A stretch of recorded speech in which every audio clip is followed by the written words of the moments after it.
Hello, everybody. What's up? Okay, let's do a sound check.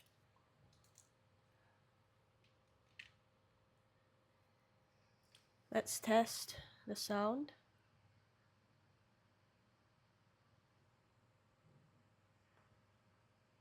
Hello, hello. Testing the sound. All right, sounds good today.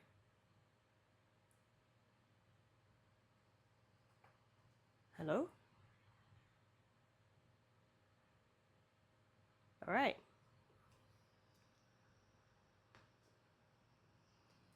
Cool. Sound is good. Ready to rock. I think. For those of you who are in chat and are in here now, let me know how the sound is for you um and if you want to just say hi, go ahead, type in chat, just say hi. All right, good morning, good evening, good afternoon, good night to wherever you are, whoever you are out there. How's everybody doing? How's everybody feeling? Today I thought I would just do a short stream answering fitness questions. Gonna take a short break from Schedule 1 beta and just chill for today. I had some cancellations in terms of sessions today, so I thought, why not come on earlier just to say hi to everybody.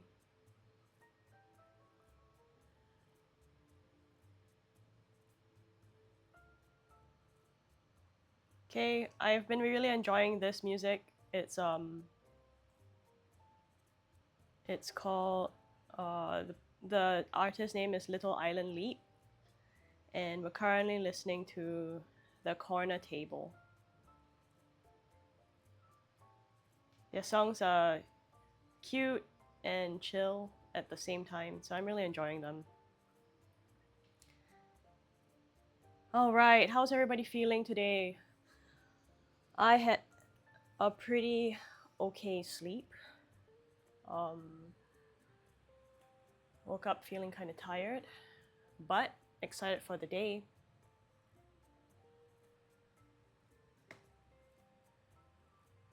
Okay, so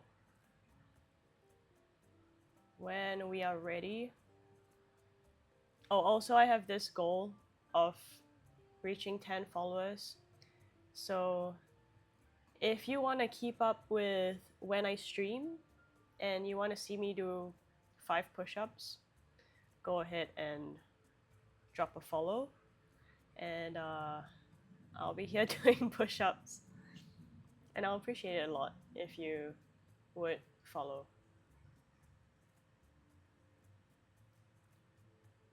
Okay, so today we're gonna answer some fitness questions. So what I've been doing is going on Reddit fitness and looking at their daily simple questions thread and answering some of the questions from there, which I mean the questions on there just spur conversations that we can like kind of like jumping off points that allow us to like talk about certain topics.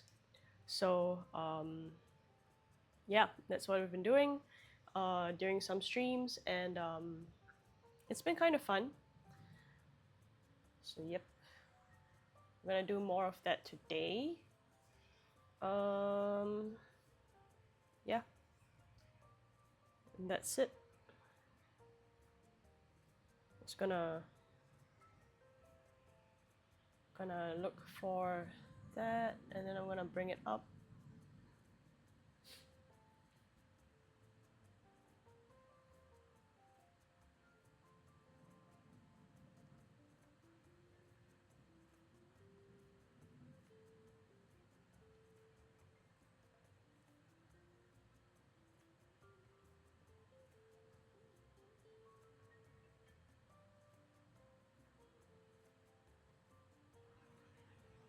Let me know if you can see um, the question clearly.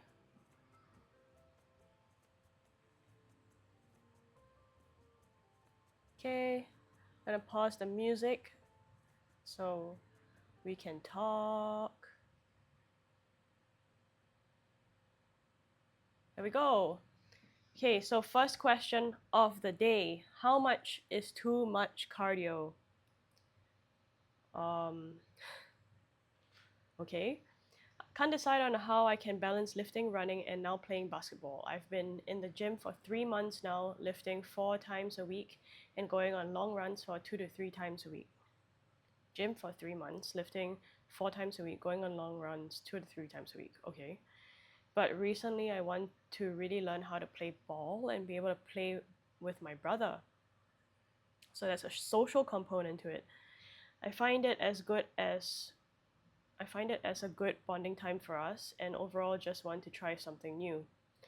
What do you guys think should what do you guys think should be a good routine? I want to keep on going for long runs, but I think that if I'm also going to practice and play ball, it might be too much cardio and affect my muscle gains.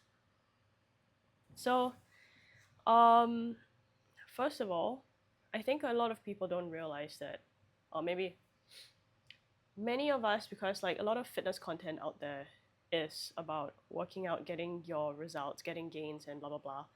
And a lot of that is very individual focused, whereas fitness can very much be. I mean, unless you do things like you already do like team sports, or you do things like climbing and uh, maybe going to classes and stuff like that, where there is a community, or like CrossFit and stuff. And I think now like High Rocks is a big thing. So um, for most of the people who go to the gym, I think it can become quite a just me on my own with my music kind of thing. But fitness can definitely be a big social component, has a social component that can be really great to add in your life. So then what I would ask this person is, what are their goals and what are their priorities in terms of um, fitness and life goals, and what in their week of physical activity and well, okay, first, what in their week of physical activity would they not want to budge?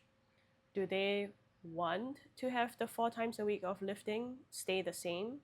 Do they want to keep those on their own runs?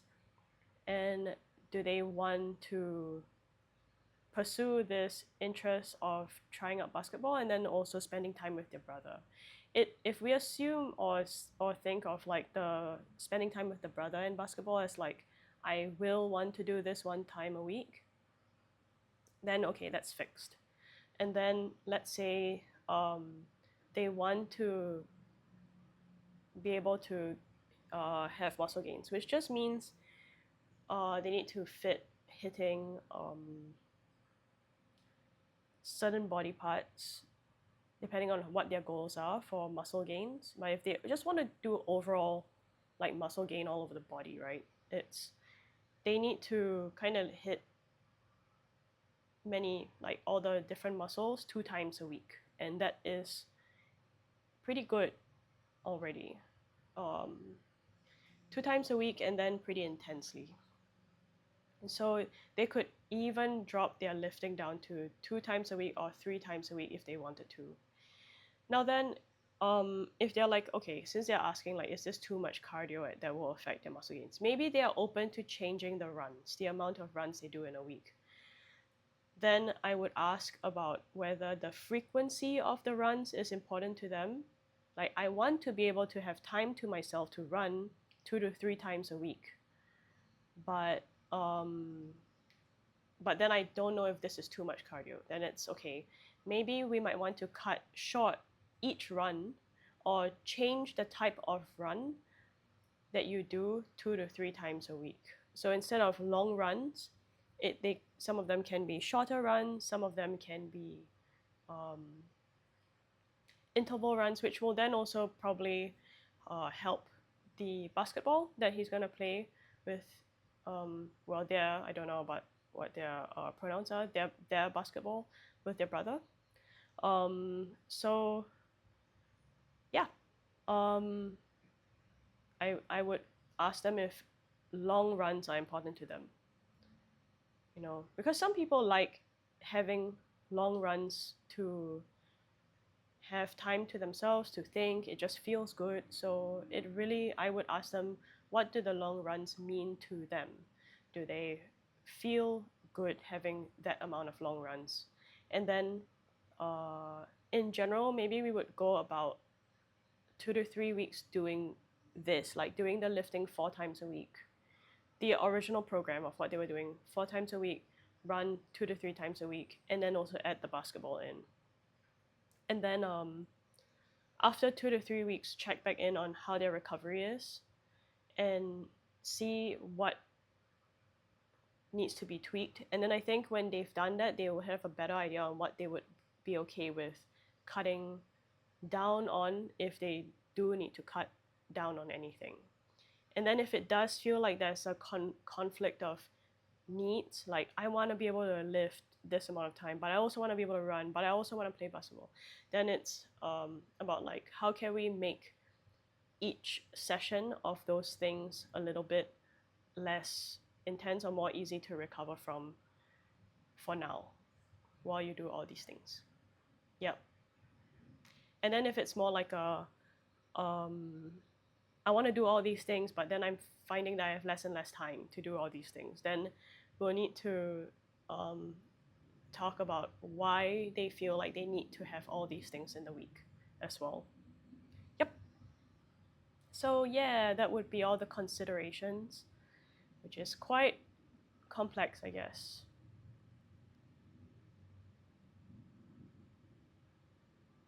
And the thing is, cardio isn't, I mean, basketball isn't just cardio intensive. I think also in the beginning, if they're new to basketball, there's, it's not just about cardio. Like, it's not just as simple as running for a long time. There's also learning the skill of playing basketball. There's like learning to dribble and run with while dribbling, and then different types of dribbling, and then learning how to shoot, uh, and just navigate like playing against someone, or maybe even if it's just like simple like taking turns to shoot. Um, there's a skill component involved, which can be mentally exhausting. Maybe not very exhausting, like I don't want to do this anymore, but it does take some level of like conscious learning how to do a skill, which is tiring in a different way from like doing something that you're familiar with. And also they are quite new to the gym, which is like 3 months.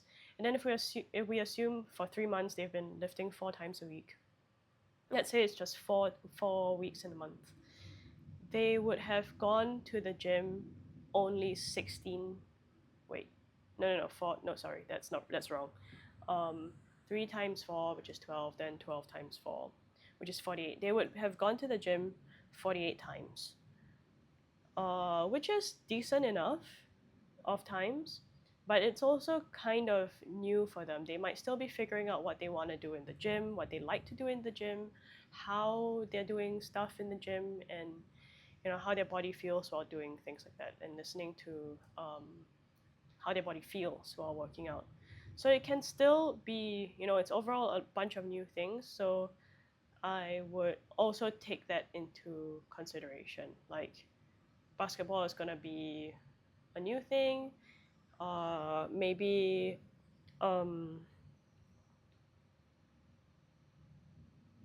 maybe check how you feel after basketball, after the first week and the second week, and um, also think about like, yes, you want to spend time with your brother, but like, uh, they can spend a long time, and then it's just like maybe add some breaks in between, and just chill and chat, um, in between. Remember to rest, take breaks, and sometimes it's just mental breaks. Like after you've been doing like you've been playing the game for a while, just kind of take a mental break from it. in the session, and then like take a 10-minute break, just chat, chill, talk about other things, and then come back again. Yep. Okay, let's look at the next question. Is 4 hard sets per muscle group too much? I'm currently bulking, and although I only did 4 sets for chest yesterday, the DOMs hit me hard today, so I was wondering. Note, 1.5 years weightlifting. This person going for most people know if you have poor work capacity, maybe. Okay, we don't have enough information here, okay? 4 hard sets meaning what? You know, like what does 4 hard sets mean to this person? And also I'm guessing it's for total sets for chest. We also don't even know what exercise they did and if it was a new movement for them or if the weight was new. It's just like not enough context. So yeah, could you elaborate more?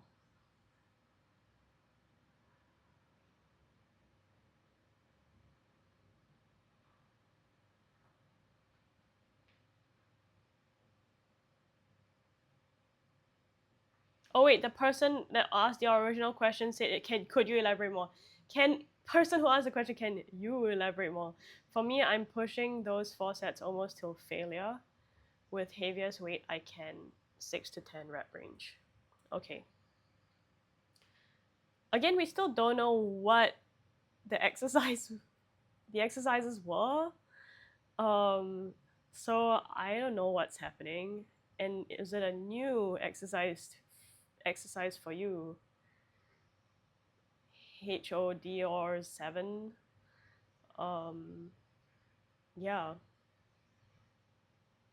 I also think taking all sets almost till failure, which is like as in true failure where you feel like you cannot lift the weight any longer, is much. And the DOMs might not even be from how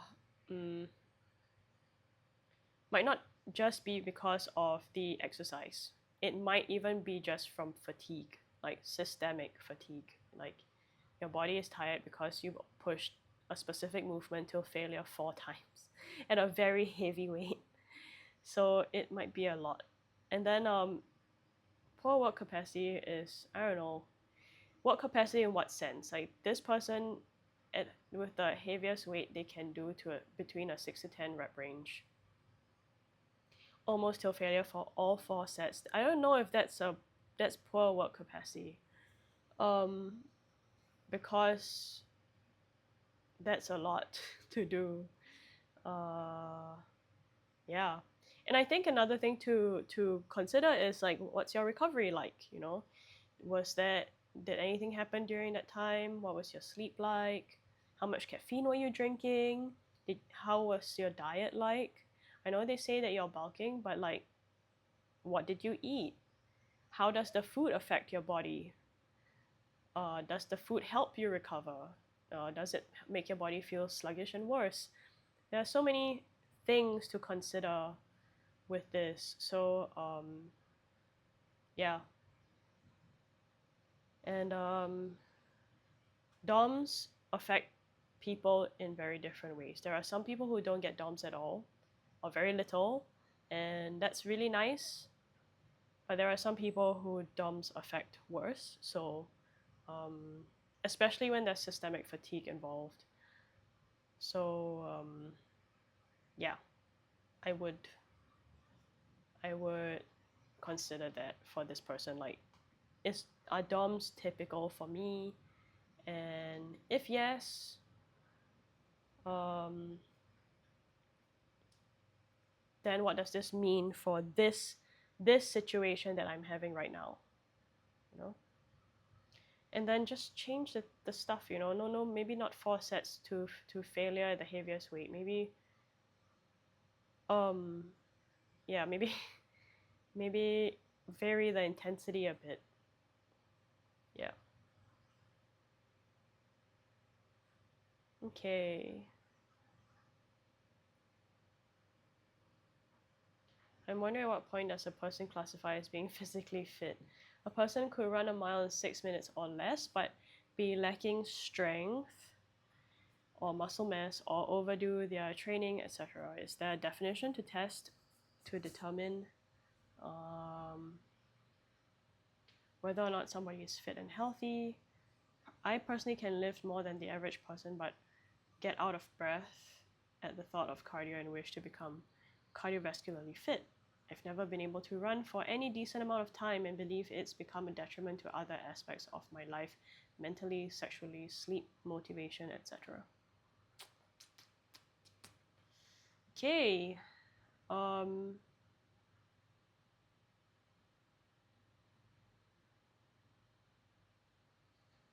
so this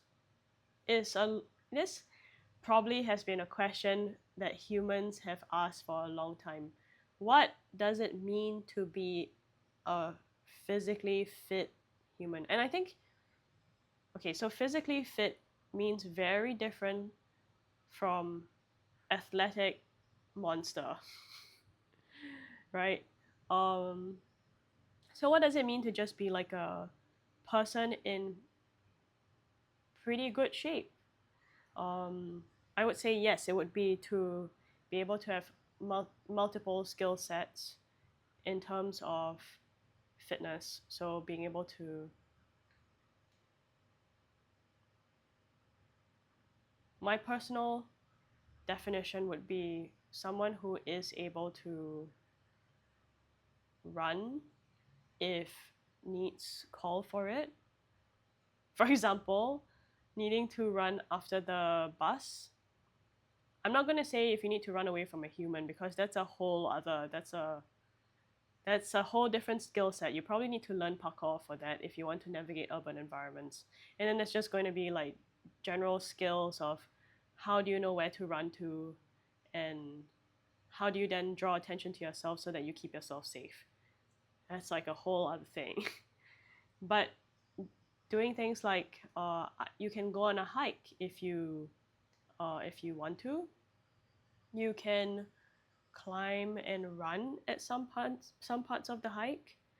I think being able to like do things like carry groceries home is probably a good gauge. Also, being able to, maybe if you want, like be able to carry another human being, and being able to move your body in a variety of ways.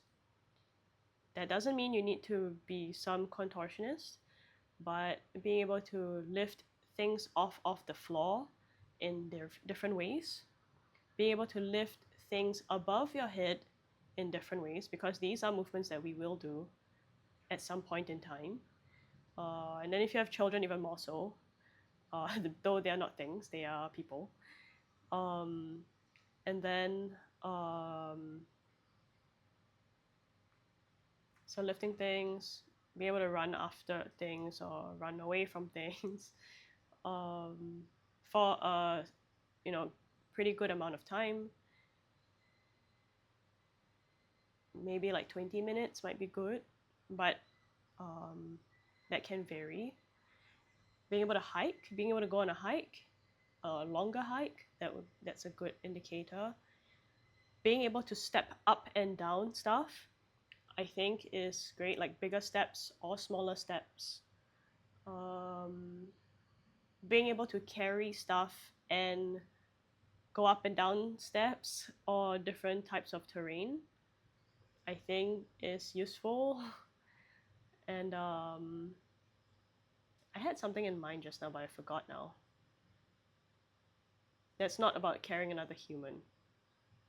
Picking things up, putting things over your head. You do that on the plane too. And then when you have to lift luggage, that's important to be able to do.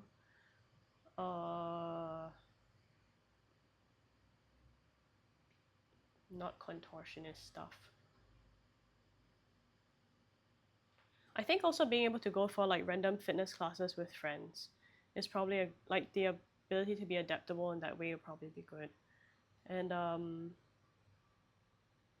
I think being able to like squat down and crawl, those are important too.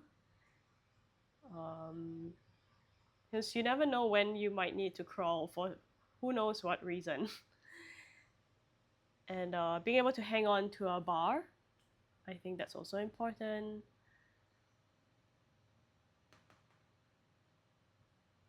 I think wrist strength is very, like grip strength is very underrated too. So like being able to hold a heavy pot, being able to hold a heavy kettle. I know this all sounds very like what? Like but when you reach like 60, 70 years old, like preferably you're able to do things like carry a heavy pot, like or lift a heavy pot with one arm so you can pour with your one arm, or pour water like with a heavy jug from one arm with one arm. Then things like being able to bend over and pick things up. All these things are important to be able to keep. Okay, I remember what I wanted to say. Being able to get down and up from the floor in a variety of ways. So going down to the floor completely, preferably all the way down, lying down, and then being able to stand up in maybe 5 different ways. I think is a good indicator as well. Yeah. Which includes already like different ways of being able to go down to the floor sitting and coming up standing from sitting on the floor. Yeah, because a lot of people lose those skills as they grow older. Um, like I think a lot of elderly folks that I've seen have really had trouble with getting out of a car, like a really low car seat, because that's, if we think about it, quite an awkward movement, because you're doing a lateral squat down in, and then you have to stay isometrically squatting and moving your weight, shifting your weight, and then slowly sitting down. So it can be quite hard for some older folks to be able to do that. Yeah. And then I think other thing is balancing on one foot. But I think things like doing things like hiking and stuff like that really helps with that. Like making sure that you keep your balance, because you'll be navigating different types of terrain. So yes, I think that is what determines if a person is fit and healthy.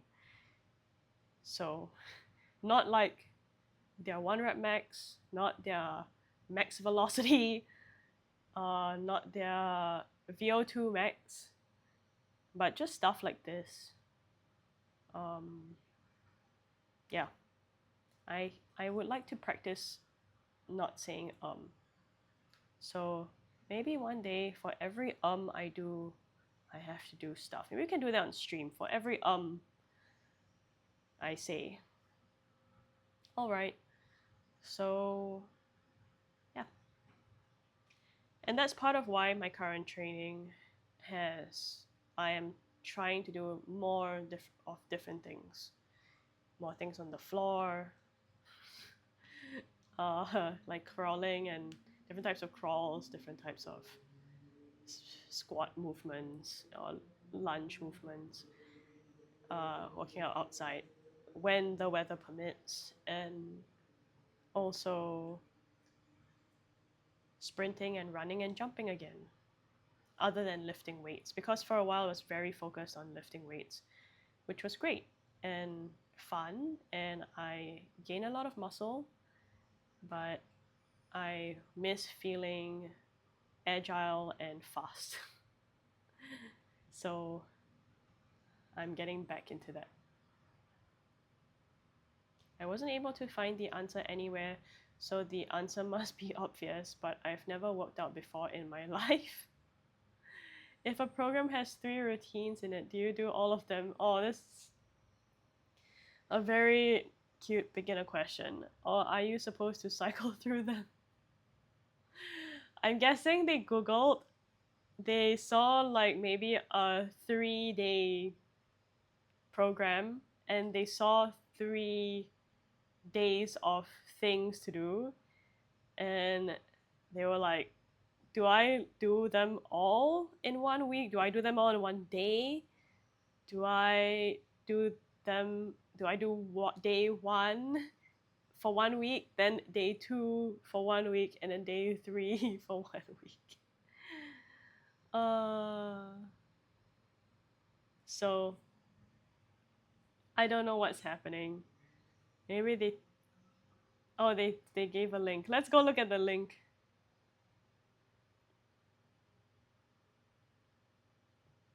Oh, it's the heavy app. Beginner full body equipment free. Yep. It's just cause this app actually gives a lot of freedom. So in one routine or program, you can essentially put different days, and then you can activate different days according to whatever day you want to do. So it gives freedom in that way where if I had, let's say, full body 1A and full body 1B, 1 week I want to do full body 1A, and then next week I want to do full body 1B. I could have both of those days in the program, but then I can start doing, or like start in the app, like full body 1A when I want to do full body 1A. And then for the next week, I can do full body 1B if that's what I want. And then it will just run it. And that gives a lot of flexibility in that way. But yes, I see how this looks like it's 3 different routines, even though it's actually 3 different days. And they probably mean to have it be done 3 days a week. So this is day 1, just a squat, kneeling push-up, Superman, glute bridge, mountain climber. And then day 2 is a lunge, butt dog. It's useful for like beginners. I think useful for like getting to know your body and balance and contralateral patterns. Standing calf raise. Okay. Plank, jumping jack. This is just clearly just to get people moving, and I think that's great for this person who really sounds like they said they've never exercised before. Oh, suddenly we're in inverted row 4 sets. To be honest, these are a lot of sets for someone who has never exercised in their life. I might cut the sets down to 2 sets or even 1 set so that they just get into the groove of things. Because sometimes for beginners, repeating things 3 times is pretty intense and also kind of boring. Yeah, intense meaning like after the first set they feel pretty done. But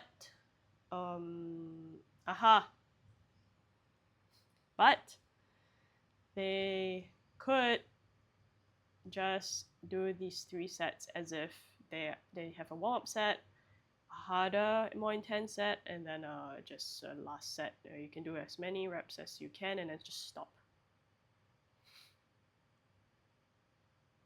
Fire hydrants, high knees. It's an okay program.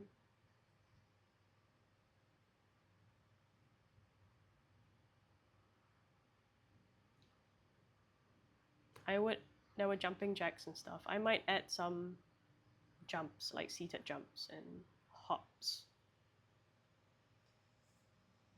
Full body is done on 1 day for better.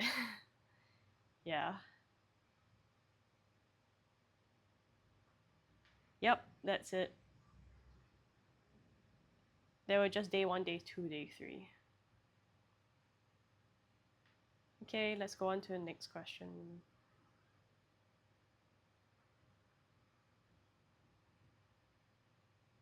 Hi everyone, sorry for the simple question, but routine today consisted of standing barbell curl, preacher curl, incline dumbbell curl, concentration curl. They all seem very similar to me. Why isn't it sufficient to have just one among them all? Thank you. It is sufficient to have one. A routine with 4 different curls on the same day says to me that whoever wrote it doesn't really know much about fitness programming. I agree. You don't need to have so many curls. This preacher curl is very similar to the concentration curl. Because you're resting your elbow and focusing on the... In fact, these three might be quite similar to each other because you're focused on the stretch component of the bicep and forcing a bit more of a stretch. So I would just cut one of these. I just cut 3 of these and choose one that you like. And then this is standing barbell curl is nice if you are really strong and you can curl 20 kg and you want to curl more than 20 kg and you want to load it easily. And then I'm sure there's like carryovers to like lifting like a human being possibly, even though it's still like a barbell, you're holding the shape, but there is a bit more carryover, and you can do like cheat curls and stuff like that, which can have carryover to other kinds of movements. So then, yeah, I would just choose one out of these 3, and maybe choose one where I just did where the hardest point of the bicep curl is at the top. So like a cable curl or a spider curl. If you want to do a variety of movements on your biceps, but there's no real need. Do you have a curl day? Yeah, it is silly to have so many. But if you were wanting a variety of movements for your biceps, it's not these 3. Choose one, then replace one more with a curl that's heaviest at the top of the strength curve, I think. Yeah. Strength curve? Movement curve? Yeah. Strength curve, I think. Yes. Who is programming for that person? When I do a longer or harder workout, I get more hungry the next day. Should I eat more to ensure my muscles get everything they need, or should I eat like I would normally? I'm trying to build muscle, but I also want to get rid of the last bit of fat that hides my lower 6-pack. I do drink protein shakes. I could just put in more powder.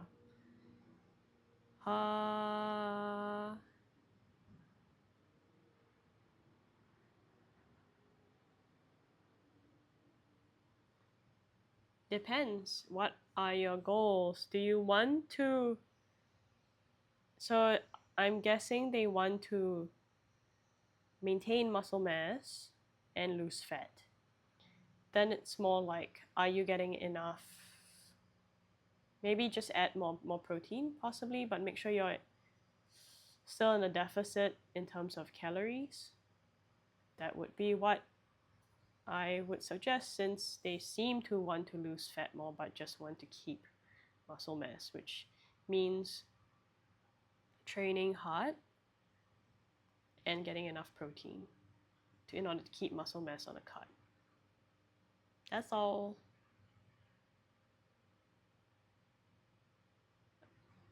And then eating more satiating foods, which is just tasty food that unnecessarily very calorically dense foods.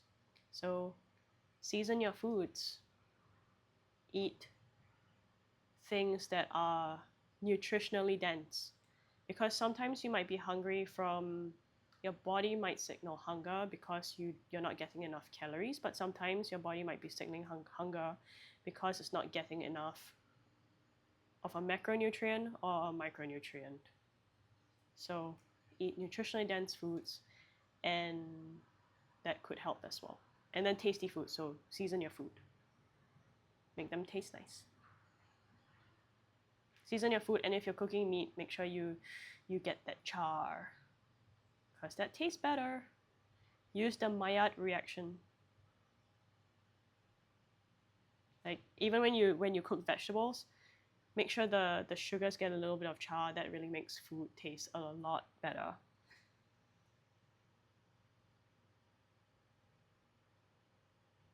Okay, let me have a look at this question and see if I want to answer it.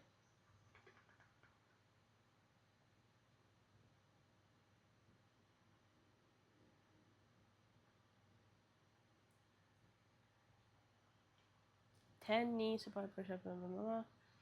Okay, stuck. Oh, training plateau. Okay. Wait a minute. One more. One more. Oh wow.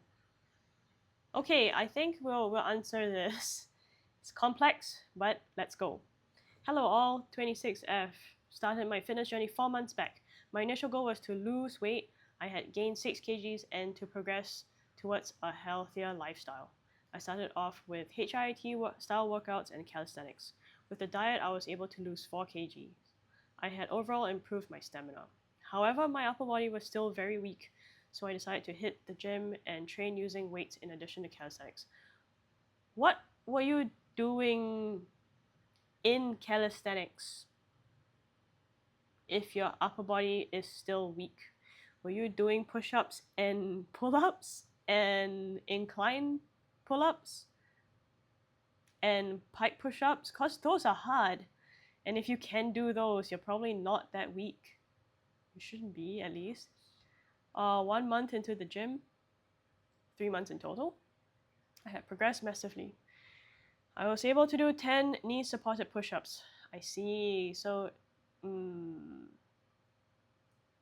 it would be good to know what they were at in terms of calisthenics skills. Yep. In one go, and 2 to 3 full body weight push-ups. Is this done separately, or you do 3 full body weight push-ups and then you do 10 knee supported push-ups? So, or is it like you tested that your max for knee supported push-ups is 10 and then your max for full body weight push-ups is 3? Okay. I was able to hold crow pose for about 10 seconds. But for the past month, I feel like I'm stuck on rather declining. I can no longer hold the crow pose for 10 seconds, and my lower body is suffering the most. This sounds like a lack of recovery. Anything that requires me holding the weight using my hands, arms, shoulders to work my lower body is pain in the ass, not literally. Okay. For example, when I'm going good mornings. Okay, I'm guessing they're saying I'm doing good mornings. If I use 10 kg, I don't feel it in my legs. And when I go higher, my upper body gives up completely. I don't know if that's dramatic, but okay. Another instance, dumbbell? Romanian deadlifts, I don't feel anything if I don't use 16 kg. But then my upper body gives up. Okay, I'm guessing what they're saying is their arms. Like, it might be physically hard to hold a dumbbell for their arms. And also, it might be their upper back and shoulders, it sounds like. I can go on, but these are some recent instances that led to a very embarrassing mental breakdown at the gym because I was frustrated. Oh, okay, it really sounds like you might be very tired. I'm not using any supplements or pre-workout. Some people are suggesting to me to use creatine and pre-workout. Creatine, yes. Pre-workout, I don't know. I don't know if pumping yourself with more caffeine is going to do you very good, or more stimulants. Also, others are suggesting to change my workout time from morning to evening. It depends on how you feel in the morning and how you feel in the evening. Any suggestions or tips would be appreciated. My current goal is build my strength and muscle. Current calorie intake is 2,500 with protein in all 3 meals in form of eggs or beef. That's a lot of food.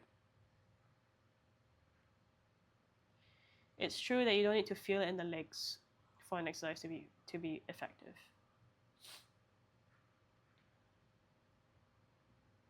Especially with compound movements, it can be very hard to feel a specific muscle, especially if you're quite a newbie, because you may not have that mind muscle connection or that awareness to be able to feel it. But if the goal is to get a better mind muscle connection, then maybe doing other kinds of movements to get a sense of the connection to the hamstrings or glutes would be better. Maybe like a hip thrust, hamstring curl, glute bridge, stuff like that could be more effective at honing that mind muscle connection if you are looking for that. Yeah, so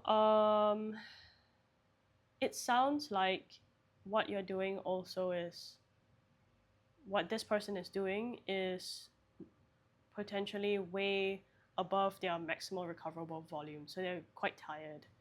Because if they are declining in terms of being able to do the movements, it's likely that they're getting too tired, and then the frustration is stress, and stress to us, to our bodies, to our beings. So if a workout just doesn't have like positive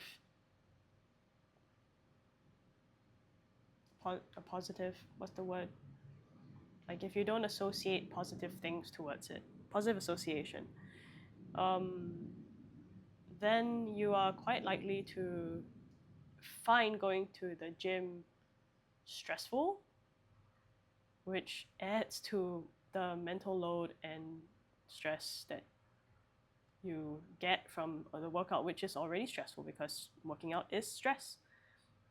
So I would recommend trying to scale back and create consistency in recovery first, and create a foundation of capacity slowly, very, very slowly. In the beginning, it just takes time for your muscles and your tendons and your ligaments to adapt. So take time, go slow, scale back, such that you can just be consistent. And I would also look at the movements that you're doing, and we would so if this person were my client, I would ask them what movements they enjoy to do and what are the movements that they want to focus on, and then we'll focus on those. Yep, that's what I would recommend. Scaling back, go down to your maximal recoverable volume. Let's look at sleep. Let's look at how we can make training fun again for you. And then I would recommend creatine for increased energy levels and recovery and all the magical benefits of taking creatine monohydrate. Yep.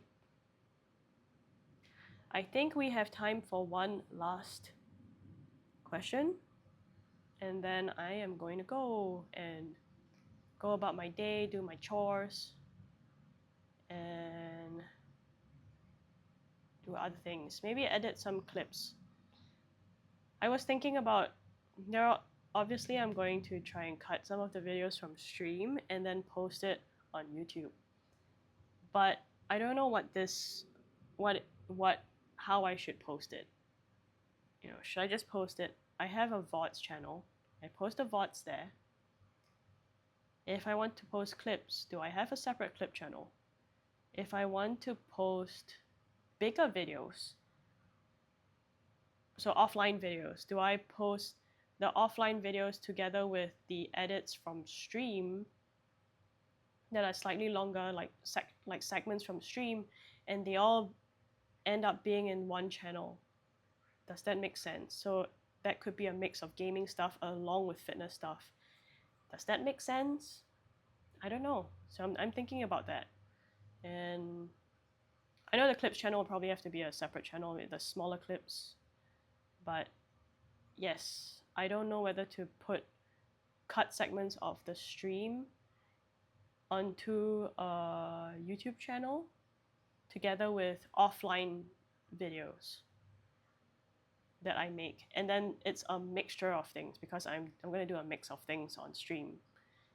I answer these questions, I play games, I probably do some IRL streams at some point. There will be a variety of things. So I don't know where do these things go. So it's a bit hard to edit things now because I'm like, I don't know where these are gonna go. So how do I edit things? Yep. Anyway, let's do one last question. Okay, for those of you who are in here, if you want to say hi and chat, I welcome you. And if you want to follow and watch me do 5 push-ups, I welcome it too.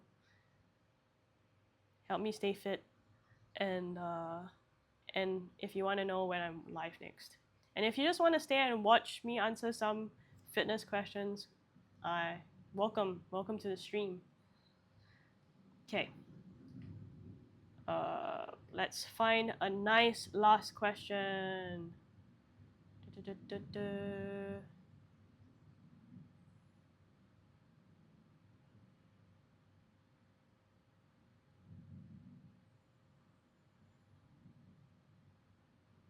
Okay, so let's do this let's do this kind of like, this movement irritates parts of my body question. Having some shoulder issues, which is nothing new. Okay, this first part here, I would ask them, what do you mean by nothing new? How long has this been going on for? Which movements seem to aggravate it or not aggravate it? And when did it start? Well, how did it start? Do you know how it started? And what do you feel when it is aggravated? Is what I would ask. If someone said this, I'm having some shoulder issues, but it's nothing new. I'm like, whoa, wait, hold on. What does that mean? Okay, next, which is better, high weight, low rep, or biceps versa? Oh, is that the grip? Okay, never mind. Let's continue reading first. Low weight seems easier on the body, but low reps seems less repeated movement. Good observation. I usually go for 10 reps, and that's usually all I have in me. 10 reps of what? Of RP what? Okay, I can get the 10 decently enough, but 11 or 12 would probably be failure. So you would reach failure, meaning you cannot lift anymore at 11 or 12. That would be a 9 out of 10 RP then, or rather 1 RIR. And 7 or 8 would probably seem like going through the motions. Any advice? I'm specifically asking about dumbbell bench press. So from asking the question that I did after their first mention of having some shoulder issues, I would be able to understand better what movements they have been trying and what movements seem to aggravate this shoulder issue that they have. So that would give us a better idea on what ranges of motion feel okay for them and what ranges of motion feel less okay. And then I would try and ask which portion, if they really want to do a dumbbell bench press, I would ask them which portion of the movement seems to aggravate it most. Or is it just the amount of reps and intensity that seem to bring about aggravation of the shoulder issues? If it is purely just the intensity of the exercise in terms of how much weight, and then or it's just how many reps they tend to do, which means just how far can the muscle go or the tendons go before they're like they signal to them, no more, I'm done, I just want to stop. Then I would try and we would try and figure that out. So play around with different weights, play around with different types of rep ranges. And then with chronic pain, because this has been happening for a while, the main goal really is to start building capacity gradually, going all the way back down to what the nervous system seems to deem as not dangerous. So when pain happens, it's an alarm system that's telling you that something is not safe or potentially unsafe, which means that, and that can be true, and that can be your body being kind of anxious, kind of like if a kid went to the playground to play, and then the parents are like, yeah, go play, and then the kid falls down, hurts themselves, falls flat on their face, their whole face gets scratched up. Parents are like, whoa, you are not allowed to go to the playground anymore. That's what can happen with the nervous system. It's just, it can respond in a way where it's like, okay, many movements now are off limits, but we can start to open that window of what is okay gradually by doing movements, working within that okay space, and then expanding it very gradually. So that can be exploring different types of movements, different ranges of movements, changing the weights of specific movements and then repetitions as well. So what you would do then is to slowly open up the range of what's okay, then tell which then tell the body that this is okay, we can do this movement, and then from there, you would just try and consistently do things that remind the body that this movement is okay. So I would try to go for consistency over big progress for now. Building capacity in the shoulders, building a bigger pool of what's actually okay to do. And then that will slowly, maybe even naturally, increase the number of reps that you can do. Because now the body might even be saying, no, we can't do 11 or 12 because beyond that it's not safe. So body might be like, I'm going to send out pain signals or just create feelings of weakness to stop the movement. But if you stay consistent and you actually already have some inherent capacity to lift the weight, you might be able to, just by being consistent, reduce the pain response, or the protective responses of the body, which might open you up to more reps. Just because your body is more convinced that this movement is okay at this weight. So yeah, I would definitely not push for progress in like trying to keep adding weight or trying to keep adding reps per session, but just building consistency of doing that movement over and over again, maybe with slight variation in the movement. So with dumbbell bench press, you can change even how you hold the dumbbell just to map that, and maybe even different placements of where your elbow is, to get you to map how this movement is okay in all these different variations. Yep. Yeah, and then also we don't know what the shoulder issues are, so that's why the question would be to ask them the initial part, the intake part, which is like, what are these shoulder issues? When did they start? What movements seem to aggravate? To try and figure out what's going on. So like a differential diagnosis type thing. But just trying to understand like what's going on, you know, what happened. Yeah, it doesn't have to be all like differential diagnosis. Yep. Okay, so that's it for today. I'm gonna keep this thread and then we can come back to it another time. And then we will, yeah, we will just come back to it again next time. Thank you for being here today. Whoop. Let's bring back Little Island Leap.